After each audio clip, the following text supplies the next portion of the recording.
Hello guys. आणि मी आज करतो आहे माझी बाईक वॉश, कारण मला जायचं आहे एक ट्रिपवर.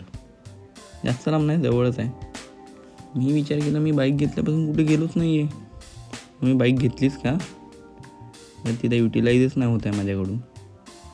म्हणून मी बोला आता काय पण हो, आपण एक जवळच्या जवळ तरी एक लाँग ट्रिप केली पाहिजे.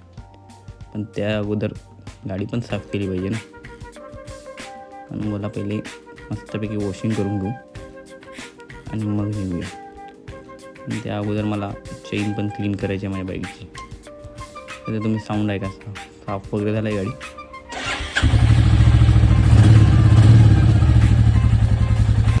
आता चेन क्लीन करायला मी WD-40 आणि विस्टाचं चेन लूप घेतलं आहे. WD-40 ह्यासाठी का, त्याच्याने फक्त जी रस्ट पार्टिकल्स असतात किंवा जी डर्ट असते ती निघून जाते.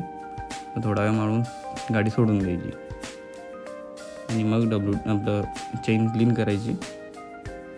आणि त्यानंतर मग चेन लूप मारायचं, ते पण चेन ड्राय झाल्यावर, अगोदरच नाही मारायचं. नाहीतर मग ते चेन लूप मारून काय फायदा नाही, ते सगळं निघून जातं. कारण की पाणी असतं ना, मग मजा नाही. मग कपड्यांनी पण एकदम मस्त क्लीन करून घ्यायचं. तुम्हाला दाखवतो मी चेन बघा किती मस्त क्लीन झालं.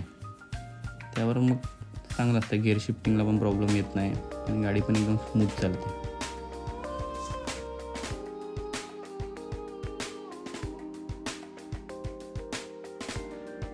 हा बघा तुम्ही, मस्त चेन क्लीन झालं आहे.